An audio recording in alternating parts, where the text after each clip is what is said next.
ನಮಸ್ಕಾರ ಸ್ನೇಹಿತರೆ, ಎಲ್ಲ SRTV ಕನ್ನಡ ಚಾನಲ್ ವೀಕ್ಷಕರಿಗೆ ಆತ್ಮೀಯ ಸ್ವಾಗತ. ಸ್ನೇಹಿತರೆ, ಇವತ್ತೇ ನರಸಿಂಹ ಜಯಂತಿ. ಈ ಕತೆ ಇವತ್ತು ಕೇಳೋದ್ರಿಂದ ಗೋದಾನ ಭೂದಾನ ಮಾಡಿದಷ್ಟು ಪುಣ್ಯ ಬರುತ್ತೆ. ಆ ಕತೆನ ಈ ವಿಡಿಯೋದಲ್ಲಿ ತಿಳಿಸ್ಕೊಡ್ತೀನಿ. ಆದರೆ ಅದಕ್ಕೂ ಮುಂಚೆ ನೀವಿನ್ನೂ ನಮ್ಮ ಚಾನಲನ್ನು ಸಬ್ಸ್ಕ್ರೈಬ್ ಮಾಡ್ಕೊಂಡಿಲ್ಲ ಅಂದರೆ ಖಂಡಿತ ಈಗಲೇ ಸಬ್ಸ್ಕ್ರೈಬ್ ಮಾಡ್ಕೊಳ್ಳಿ. ಹಾಗೆ ಈ ವಿಡಿಯೋ ಇಷ್ಟ ಆದರೆ ಮರೆಯದೆ ಒಂದು ಲೈಕ್ ಕೊಡಿ. ರಾಕ್ಷಸರ ರಾಜ ಹಿರಣ್ಯಕಶಿಪು. ಇವನ ಸಹೋದರ ಹಿರಣ್ಯಾಕ್ಷನನ್ನು ವರಾಹ ಅವತಾರ ಪಡೆದು ಮಹಾವಿಷ್ಣು ಸಂಹಾರ ಮಾಡ್ತಾರೆ. ಇದರಿಂದ ಮಹಾವಿಷ್ಣು ಮೇಲೆ ಸೇಡು ಬೆಳೆಸ್ಕೊತಾನೆ ಹಿರಣ್ಯಕಶಿಪು. ಹೇಗಾದರೂ ಮಹಾವಿಷ್ಣುವನ್ನ ಸಂಹಾರ ಮಾಡಬೇಕು ಅಂತ ಪಣ ತೊಟ್ಕೋತಾನೆ. ನನ್ನ ಸಹೋದರ ಹಿರಣ್ಯಾಕ್ಷ ತುಂಬ ಶಕ್ತಿಶಾಲಿ, ಅವನನ್ನೇ ಸಂಹಾರ ಮಾಡಿದಂಥ ಮಹಾವಿಷ್ಣು ಇನ್ನೆಷ್ಟು ಶಕ್ತಿಶಾಲಿಯಾಗಿರಬೇಕು. ಹಾಗಾಗಿ ಮೊದಲು ನಾನು ಇನ್ನಷ್ಟು ಶಕ್ತಿಗಳನ್ನು ಗಳಿಸ್ಕೋಬೇಕು, ಅದರ ನಂತರನೇ ಮಹಾವಿಷ್ಣು ವಿರುದ್ಧ ಯುದ್ಧ ಮಾಡಬೇಕು ಅಂತ ತೀರ್ಮಾನ ತಗೋತಾನೆ ಹಿರಣ್ಯಕಶಿಪು. ಅದಕ್ಕಾಗಿ ತಪಸ್ಸು ಶುರು ಮಾಡ್ತಾನೆ.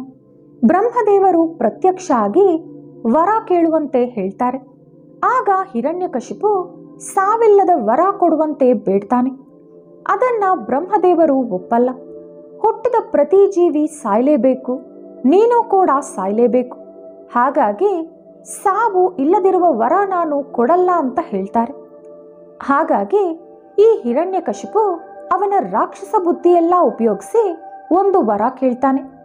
ನನಗೆ ಸಾವು ಬರಲಿ, ಆದರೆ ಅದು ಮನೆ ಒಳಗಾಗ್ಲಿ ಹೊರಗಾಗ್ಲಿ, ಆಕಾಶದಲ್ಲಾಗ್ಲಿ ಭೂಲೋಕದಲ್ಲಾಗ್ಲಿ, ಅಸ್ತ್ರದಿಂದಾಗ್ಲಿ ಶಸ್ತ್ರದಿಂದಾಗ್ಲಿ, ಹೆಣ್ಣಿಂದಾಗ್ಲಿ ಗಂಡಿಂದಾಗ್ಲಿ, ಮನುಷ್ಯನಿಂದಾಗ್ಲಿ ಮೃಗದಿಂದಾಗ್ಲಿ ನನಗೆ ಸಾವು ಬರಬಾರ್ದು, ಇಂಥ ವರ ಕೊಡಿ ಅಂತ ಕೇಳ್ತಾನೆ.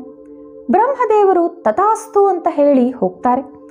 ಅದರ ನಂತರ ಹಿರಣ್ಯಕಶಿಪು ಅಟ್ಟಹಾಸ ಶುರು ಮಾಡ್ತಾನೆ. ಇರೋ ಬರೋ ದೇವಾನು ದೇವತೆಗಳನ್ನೆಲ್ಲ ಪೀಡಿಸ್ತಾನೆ. ಕಣ್ಣಿಗೆ ಕಾಣಿಸುವಂಥ ಋಷಿ ಮುನಿಗಳನ್ನೆಲ್ಲ ಹಿಂಸೆ ಕೊಡ್ತಾನೆ. ಹಾಗಾಗಿ ಈ ಋಷಿ ಮುನಿಗಳು ದೇವತೆಗಳು ಹೋಗಿ ಮಹಾವಿಷ್ಣುವನ್ನ ಪ್ರಾರ್ಥಿಸ್ತಾರೆ. ಆಗ ಮಹಾವಿಷ್ಣು, ನಾನು 4ನೇ ಅವತಾರವಾಗಿ ಬಂದು ಹಿರಣ್ಯಕಶಿಪುವನ್ನ ಸಂಹಾರ ಮಾಡ್ತೀನಿ ಅಂತ ದೇವತೆಗಳಿಗೆ ಋಷಿ ಮುನಿಗಳಿಗೆ ಮಾತು ಕೊಡ್ತಾರೆ. ಹಿರಣ್ಯಕಶಿಪು ಹೆಂಡತಿ ಕಯಾದು. ಈ ಕಯಾದು ಗರ್ಭವತಿಯಾಗಿರುವಾಗ ಒಳ್ಳೆ ಮಗ ಜನಿಸಬೇಕು ಅನ್ನೋ ಕಾರಣಕ್ಕೆ ತಪಸ್ಸು ಮಾಡೋಕೆ ಹಿರಣ್ಯಕಶಿಪು ಹೋಗ್ತಾನೆ. ಆ ಸಮಯದಲ್ಲಿ ದೇವತೆಗಳ ರಾಜನಾದ ಇಂದ್ರ, ಹಿರಣ್ಯಕಶಿಪು ಇಷ್ಟೊಂದು ದೊಡ್ಡ ರಾಕ್ಷಸ, ಅವನ ಕಾಟ ತಡೆಯೋಕೆ ನಮ್ಮಿಂದ ಆಗ್ತಿಲ್ಲ, ಅಂಥದ್ರಲ್ಲಿ ಅವನ ಮಗ ಇನ್ನೆಂಥ ರಾಕ್ಷಸ ಆಗ್ತಾನೋ, ಹಾಗಾಗಿ ಅವನು ಹುಟ್ಟೋಕೂ ಮುಂಚೆನೆ ಕೊಂದುಬಿಡೋಣ ಅಂತ ತೀರ್ಮಾನಿಸ್ಕೊಂಡು ಕಯಾದುವನ್ನ ಬಲವಂತವಾಗಿ ಎಳೆದೋಗ್ತಾನೆ. ಆದರೆ ದಾರಿ ಮಧ್ಯದಲ್ಲಿ ನಾರದ ಮಹರ್ಷಿಗಳು ಎದುರು ಬಂದು, ಕಯಾದು ಗರ್ಭದಲ್ಲಿ ಬೆಳೆಯುವಂಥ ಮಗು ದೇವತೆಗಳಿಗೆ ಮಿತ್ರನಾಗ್ತಾನೆ, ಅವನನ್ನು ನಾನು ಶ್ರೇಷ್ಠವಾದ ಹರಿಭಕ್ತನಂತೆ ತಯಾರು ಮಾಡ್ತೀನಿ. ಆದರೂ ಇಂದ್ರ, ದೇವತೆಗಳ ರಾಜನಾದ ನೀನು ಒಂದು ಹೆಣ್ಣಿನ ಮೇಲೆ ಕೈ ಹಾಕಬಾರದು, ಅದರಲ್ಲೂ ಈಕೆ ಗರ್ಭಿಣಿ ಸ್ತ್ರೀಗೆ ಹಿಂಸೆ ಕೊಡಬಾರ್ದು, ಹೊಟ್ಟೆಯಲ್ಲಿರೋ ಮಗುವನ್ನು ಕೊಲ್ಲುವುದು ಮಹಾಪಾಪ, ಇದೆಲ್ಲ ನಿನಗೆ ಗೊತ್ತಿಲ್ಲವೇ ಎಂದು ಇಂದ್ರನನ್ನು ಬೈದು ಕಯಾದುವನ್ನ ನಾರದ ಮಹರ್ಷಿ ಅವರ ಆಶ್ರಮಕ್ಕೆ ಕರೆದೋಗ್ತಾರೆ. ಆಶ್ರಮದಲ್ಲಿ ನಾರದ ಮಹರ್ಷಿ ದಿನಾಪೂರ್ತಿ ಹರಿಭಜನೆ, ಹರಿಕೀರ್ತನೆಗಳು, ಹರಿ ಕತೆ ಹೇಳ್ತಾನೆ ಕಾಲ ಕಳೀತಾರೆ. ಈ ಎಲ್ಲವನ್ನೂ ಕೂಡ ಕಯಾದು ಹೊಟ್ಟೆಯಲ್ಲಿ ಬೆಳೀತಿರೋಂಥ ಮಗು ಕೇಳಿಸ್ಕೊಳ್ತಾ ಇರುತ್ತೆ.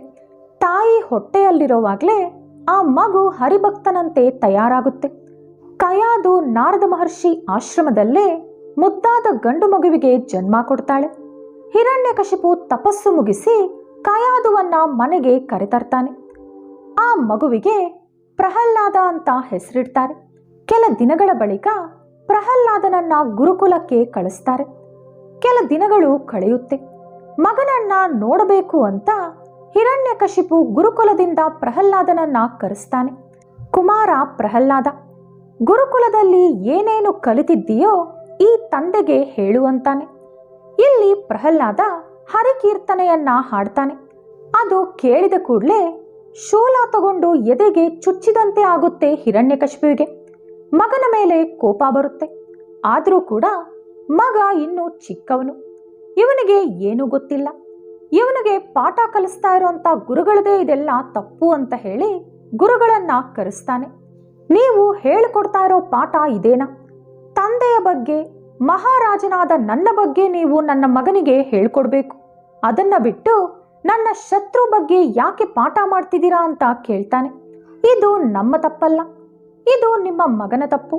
ನಾವು ಏನೇ ಹೇಳಿದ್ರೂ ನಿಮ್ಮ ಮಗ ಹರಿ ಹರಿ ಅಂತ ಭಜನೆ ಮಾಡ್ತಾನೆ ಅಂತ ಗುರುಗಳು ಹೇಳ್ತಾರೆ. ಇದರಿಂದ ಹಿರಣ್ಯಕಶಿಪು ಮಗನಿಗೆ ಬುದ್ಧಿ ಹೇಳಿ ಮತ್ತೆ ಗುರುಕುಲಕ್ಕೆ ಕಳಿಸ್ಕೊಡ್ತಾನೆ. ಸ್ವಲ್ಪ ದಿನದ ನಂತರ ಮತ್ತೆ ಮಗನನ್ನ ಮನೆಗೆ ಕರ್ಸ್ಕೊತಾನೆ. ಈಗ ಏನೇನು ಕಲ್ತಿದೆಯೋ ಹೇಳು ಅಂತಾನೆ. ಮಗ ಮತ್ತೆ ಕೂಡ ಹರಿಯ ಕೀರ್ತನೆನ ಹಾಡ್ತಾನೆ. ಹರಿ ಬಗ್ಗೆ ಬಿಟ್ಟು ಬೇರೆ ಏನಾದ್ರೂ ಹೇಳು ಅಂತ ಕೇಳ್ತಾನೆ. ಆದ್ರೆ ಪ್ರಹ್ಲಾದ ಹರಿ ಬಗ್ಗೆ ಹೇಳದೇ ಇರೋಂಥ ನಾಲಿಗೆ ನನಗೆ ಏಕೆ ಅಂತ ಕೇಳ್ತಾನೆ. ಇದರಿಂದ ಹಿರಣ್ಯಕಶಿಪುವಿಗೆ ಇನ್ನಷ್ಟು ಕೋಪ ಬರುತ್ತೆ. ಮಗನ ಮೇಲೆ ಕೂಗಾಡ್ತಾನೆ, ಕೈ ಮಾಡ್ತಾನೆ. ಆದ್ರೂ ಕೂಡ ಪ್ರಹ್ಲಾದ ಬಗ್ಗಲ್ಲ. ಇತ್ತ ಗುರುಕುಲದಲ್ಲಿ ಇರೋ ಮಕ್ಕಳನ್ನೆಲ್ಲ ಕೂಡ ಹರಿ ಭಕ್ತರನ್ನಾಗಿ ತಯಾರು ಮಾಡ್ತಿರ್ತಾನೆ ಪ್ರಹ್ಲಾದ. ಇದರಿಂದ ಹಿರಣ್ಯಕಶಿಪುವಿಗೆ ಮಗನಿಗೆ ಇನ್ನೆಂಥ ಶಿಕ್ಷೆ ಕೊಡಬೇಕು ಅಂತ ಅರ್ಥ ಆಗಲ್ಲ. ಹಾಗಾಗಿ ಅವನ ಸೇವಕರು ರಾಕ್ಷಸರನ್ನ ಕರೆದು, ನಿಮಗೆ ಇಷ್ಟ ಬಂದಂತ ಶಿಕ್ಷೆನ ನನ್ನ ಮಗನಿಗೆ ಕೊಡಿ, ಆದ್ರೆ ಅವನ ಬಾಯಿಂದ ಮತ್ತೆ ಆ ನನ್ನ ಶತ್ರುವಿನ ಹೆಸರು ಬರಬಾರ್ದು ಅಂತ ಹಿರಣ್ಯಕಶಿಪು ಹೇಳ್ತಾನೆ. ಅದೇ ರೀತಿ ಈ ಸೇವಕರು ಹಾವಿನಿಂದ ಕಚ್ಚಿಸ್ತಾರೆ, ದೊಡ್ಡ ದೊಡ್ಡ ಬೆಟ್ಟದಿಂದ ತಳ್ತಾರೆ, ನೀರಲ್ಲಿ ಹಾಕ್ತಾರೆ, ಬೆಂಕಿಯಲ್ಲಿ ಹಾಕ್ತಾರೆ. ಪ್ರಹ್ಲಾದ ಏನೇ ಮಾಡಿದ್ರೂ ಹರಿನ ಮರೀತಾ ಇಲ್ಲ. ಹಾಗಾಗಿ ಹಿರಣ್ಯಕಶಿಪುವಿಗೆ ಮಗನ ಮೇಲೆ ಮಮಕಾರ ಸತ್ತೋಗುತ್ತೆ. ಇವನು ಬದುಕಿದ್ರು ಒಂದೇ, ಸತ್ರು ಒಂದೇ. ಹೇಗೋ ನನಗಂತೂ ಇವನು ಉಪಕಾರಕ್ಕೆ ಬರಲ್ಲ. ಹರಿ ಹರಿ ಅಂತ ಹಗಲು ರಾತ್ರಿ ನನ್ನ ಶತ್ರುನ ನೆನೆಸ್ಕೊಂಡು ನನಗಿನ್ನಷ್ಟು ಕೋಪ ಹೆಚ್ಚಿಸ್ತಾ ಇದ್ದಾನೆ ಅಂತ ಮತ್ತೆ ಅವನ ಸೇವಕರನ್ನ ಕರೆದು ಇವನನ್ನ ಕೊಂದ್ಬಿಡಿ ಅಂತ ಹೇಳ್ತಾನೆ. ಆದ್ರೆ ಸೇವಕರು ಹೇಳ್ತಾರೆ, ಪ್ರಭು ಯಾವ ರೀತಿ ತಾನೇ ನಿಮ್ಮ ಮಗನ್ನ ಸಾಯಿಸೋಕೆ ಸಾಧ್ಯ ಆಗುತ್ತೆ ಹೇಳಿ? ದೊಡ್ಡ ದೊಡ್ಡ ಶೂಲಗಳಿಂದ ಚುಚ್ಚಿದ್ವಿ, ದೊಡ್ಡ ದೊಡ್ಡ ಹಾವುಗಳಿಂದ ಕಚ್ಚಿಸಿದ್ವಿ, ದೊಡ್ಡ ದೊಡ್ಡ ಆನೆಗಳಿಂದ ತುಳಿಸಿದ್ವಿ, ದೊಡ್ಡ ಪರ್ವತದ ಮೇಲಿಂದ ತಳ್ಳಿದ್ವಿ, ನೀರಲ್ಲಿ ಹಾಕಿದ್ವಿ, ಬೆಂಕಿಲ್ ಹಾಕಿದ್ವಿ. ಆದರೂ ಕೂಡ ನಿಮ್ಮ ಮಗನನ್ನ ಹರಿ ಬಂದು ಕಾಪಾಡ್ತಾ ಇದ್ದಾನೆ. ಇನ್ನ ಇವನನ್ನು ಸಾಯಿಸೋದು ನಮ್ಮಿಂದ ಸಾಧ್ಯ ಆಗಲ್ಲ ಅಂತ ಕೈ ಎತ್ತುತ್ತಾರೆ. ಆ ಸಮಯದಲ್ಲಿ ಹಿರಣ್ಯಕಶಿಪುವಿಗೆ ಅವನ ತಂಗಿ ಹೋಲಿಕಾ ನೆನಪಾಗ್ತಾಳೆ. ಈ ಹೋಲಿಕಾಗೆ ತಪಶಕ್ತಿ ಜಾಸ್ತಿ ಇರುತ್ತೆ. ಇವಳು ತಪಶಕ್ತಿನ ಉಪಯೋಗಿಸಿ ಪ್ರಹ್ಲಾದನ್ನ ಸಾಯಿಸ್ತೀನಿ ಅಂತ ಹೇಳ್ತಾಳೆ. ಹೋಲಿಕಾ ಪ್ರಹ್ಲಾದನನ್ನ ಕೊಲ್ಲೋಕೆ ಅವನನ್ನ ಬಲವಾಗಿ ತಬ್ಬಿಡ್ಕೊಂಡು ಅವಳ ತಪಶಕ್ತಿಯಿಂದ ಬೆಂಕಿನ ಸೃಷ್ಟಿ ಮಾಡ್ತಾಳೆ. ಆದ್ರೆ ಮಹಾವಿಷ್ಣು ಆ ಬೆಂಕಿಯಲ್ಲಿ ಹೋಲಿಕಾನೇ ಸುಟ್ಟು ಬೂದಿಯಾಗೋ ತರ ಮಾಡ್ತಾರೆ. ಪ್ರಹ್ಲಾದನಿಗೆ ಮಾತ್ರ ಏನೂ ಆಗಲ್ಲ. ಆ ಹೋಲಿಕಾ ಸತ್ತ ದಿನಾನೇ ನಾವು ಹೋಲಿ ಹಬ್ಬ ಆಚರಿಸ್ತೀವಿ. ಏನೇ ಮಾಡಿದ್ರೂ ಪ್ರಹ್ಲಾದ ಸಾಯಲ್ಲ ಅಂತ ಹಿರಣ್ಯಕಶಿಪುವಿಗೆ ಅರ್ಥ ಆಗುತ್ತೆ. ಆಗ ಅವನಿಗೊಂದು ಆಲೋಚನೆ ತಟ್ಟುತ್ತೆ. ಬಹುಶಃ ನನ್ನ ಮಗ ಆ ಹರಿನ ನನ್ನನ್ನ ಎದುರು ಬದುರು ಮಾಡೋಕೆ ಈ ರೀತಿ ಮಾಡ್ತಿರ್ಬೋದು. ನಾನು ಎಷ್ಟೋ ವರ್ಷಗಳಿಂದ ಹರಿನ ಮುಖಾಮುಖಿ ಭೇಟಿಯಾಗೋಣ ಅಂತ ಕಾಯ್ತಾ ಇದ್ದೀನಿ. ಆದ್ರೆ ಆ ಹರಿ ನನ್ನಿಂದ ತಪ್ಪಿಸ್ಕೊಂಡು ತಿರುಗಾಡ್ತಾ ಇದ್ದಾನೆ. ಪ್ರಹ್ಲಾದ ಹರಿಭಕ್ತ. ಪ್ರಹ್ಲಾದ ಕರೆದ್ರೆ ಹರಿ ಬಂದೇ ಬರ್ತಾನೆ. ಆಗ ನಾನು ಹರಿ ಜೊತೆ ಯುದ್ಧ ಮಾಡಿ ಅವನನ್ನ ಕೊಂದು ನಾನು ಗೆಲುವು ಸಾಧಿಸ್ತೀನಿ. ಅದನ್ನ ನೋಡಿದ ಪ್ರಹ್ಲಾದ ಕೂಡ ಬದಲಾಗ್ತಾನೆ. ಹರಿಭಕ್ತಿನ ಬಿಟ್ಟು ಬಿಡ್ತಾನೆ. ನನ್ನ ಮಗ ಕೂಡ ನನಗೆ ದಕ್ಕತಾನೆ ಅನ್ಕೊಂಡು ಪ್ರಹ್ಲಾದನ್ನ ಕೇಳ್ತಾನೆ. ಹರಿ ಹರಿ ಅಂತೀಯಲ್ಲ, ಎಲ್ಲಿದ್ದಾನೆ ನಿನ್ನ ಹರಿ? ಕರಿ ಅವನನ್ನ ಅಂತ ಕೇಳ್ತಾನೆ. ಅದಕ್ಕೆ ಪ್ರಹ್ಲಾದ, ಅಪ್ಪ, ಹರಿ ಇಲ್ಲಿದ್ದಾನೆ ಅಲ್ಲಿರಲ್ಲ, ಅಲ್ಲಿರ್ತಾನೆ ಇಲ್ಲಿರಲ್ಲ ಅನ್ನೋದು ಏನೂ ಇಲ್ಲ. ಎಲ್ಲ ಕಡೆ ನೀನ್ ನೋಡೋ ಅಣು ಅಣುವಲ್ಲೂ ಕೂಡ ಹರಿ ಇರ್ತಾನೆ. ನೀನು ಕರೆದ್ರೂ ಕೂಡ ಬರ್ತಾನೆ ಅಂತ ಹೇಳ್ತಾನೆ. ಆಗ ಹಿರಣ್ಯಕಶಿಪು, ಸರಿ, ಹಾಗಾದ್ರೆ ಈ ಸ್ತಂಭನ ನಾನು ಹೊಡಿತೀನಿ, ಇದ್ರೊಳಗಡೆ ನಿನ್ನ ಹರಿ ಇದ್ರೆ ಬಂದು ನಿನ್ನನ್ನ ಕಾಪಾಡ್ಲಿ ಅಂತ ಹೇಳಿ ದೊಡ್ಡ ಕಂಬನ ಗದೆ ತಗೊಂಡು ಹೊಡಿತಾನೆ. ಆ ಸ್ತಂಭದ ಒಳಗಡೆಯಿಂದ ಉಗ್ರ ರೂಪದಲ್ಲಿ ನರಸಿಂಹಸ್ವಾಮಿ ಹೊರಗಡೆ ಬರ್ತಾರೆ. ಹಿರಣ್ಯಕಶಿಪುವಿನ ಜೊತೆ ಯುದ್ಧ ಮಾಡ್ತಾರೆ. ಕೊನೆಗೆ ನರಸಿಂಹಸ್ವಾಮಿ ಹಿರಣ್ಯಕಶಿಪುವನ್ನ ಹೊಸಲಿನವರೆಗೂ ದರದರನೆ ಎಳೆದೋಗಿ ಹೊಸಲಿನ ಮೇಲೆ ಕುಳಿತುಕೊಂಡು ಅವರ ತೊಡೆ ಮೇಲೆ ಹಿರಣ್ಯಕಶಿಪುವನ್ನ ಮಲಗಿಸ್ಕೊಂಡು ಉದ್ದವಾಗಿ ಬೆಳೆದಿರೋಂಥ ಅವರ ಉಗುರುಗಳಿಂದ ಹಿರಣ್ಯಕಶಿಪುವಿನ ಹೊಟ್ಟೆಯನ್ನ ಸೀಳಿ ಕೊಂದುಬಿಡ್ತಾರೆ.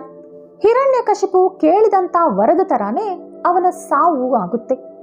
ಹಿರಣ್ಯಕಶಿಪು ಆಕಾಶದಲ್ಲಿ ಭೂಲೋಕದಲ್ಲಿ ಸಾವಾಗಬಾರ್ದು ಅಂದ, ಮನೆ ಒಳಗೆ ಹೊರಗೆ ಸಾವಾಗಬಾರ್ದು ಅಂದ. ಇದಕ್ಕೋಸ್ಕರ ನರಸಿಂಹಸ್ವಾಮಿ ಹೊಸಲಿನ ಮೇಲೆ ಅವನನ್ನ ಕೊಲ್ತಾರೆ. ಅಸ್ತ್ರ ಶಸ್ತ್ರ ಬಳಸ್ತೀರಾ ಉಗುರುಗಳಿಂದ ಅವನನ್ನ ಸೀಳ್ತಾರೆ. ದೇವರಾಗಬಾರ್ದು ದಾನವಾಗಬಾರ್ದು ಅಂತಾನೆ. ನರಸಿಂಹಸ್ವಾಮಿ ಹೊಸ ಅವತಾರ. ಅವರು ಅದುವರೆಗೂ ದೇವರು ಅಂತ ಕರೆಸ್ಕೊಂಡಿಲ್ಲ. ಇನ್ನು ಮನುಷ್ಯ ಆಗಬಾರ್ದು, ರಾಕ್ಷಸ ಆಗಬಾರ್ದು, ಪ್ರಾಣಿ ಆಗಬಾರ್ದು. ಹಾಗಾಗಿ ನರಸಿಂಹಸ್ವಾಮಿ ಮನುಷ್ಯ ಹಾಗೂ ಪ್ರಾಣಿ ಎರಡರ ರೂಪನ ಪಡ್ಕೋತಾರೆ. ಹಗಲಾಗಬಾರ್ದು, ರಾತ್ರಿ ಆಗಬಾರ್ದು ಅಂತಾನೆ. ಹಾಗಾಗಿ ಸಂಜೆ ಸಮಯದಲ್ಲಿ ಹಿರಣ್ಯಕಶಿಪುವನ್ನ ಸಂಹಾರ ಮಾಡ್ತಾರೆ ನರಸಿಂಹಸ್ವಾಮಿ. ಅದಾದ ನಂತರ ಪ್ರಹ್ಲಾದನಿಗೆ ಪಟ್ಟಾಭಿಷೇಕ ಮಾಡ್ತಾರೆ. ಪ್ರಹ್ಲಾದ ಎಷ್ಟೋ ವರ್ಷಗಳ ಕಾಲ ನ್ಯಾಯವಾಗಿ ಪರಿಪಾಲನೆ ಮಾಡಿ ಎಲ್ಲ ದೇವರ ಮೆಚ್ಚುಗೆಯನ್ನ ಪಡಿತಾನೆ. ಈ ವಿಡಿಯೋ ನಿಮಗಿಷ್ಟವಾದರೆ ಲೈಕ್ ಮಾಡಿ, ಶೇರ್ ಮಾಡಿ. ಹಾಗೆ ಇಂಥ ಹೆಚ್ಚಿನ ಕಥೆಗಳಿಗಾಗಿ ತಪ್ಪದೇ ನಮ್ಮ ಚಾನೆಲ್ ಅನ್ನ ಸಬ್ಸ್ಕ್ರೈಬ್ ಮಾಡ್ಕೊಳ್ಳಿ. ನಾಳೆ ಮತ್ತೊಂದು ವಿಡಿಯೋದೊಂದಿಗೆ ಪುನಃ ಭೇಟಿಯಾಗೋಣ. ಧನ್ಯವಾದಗಳು.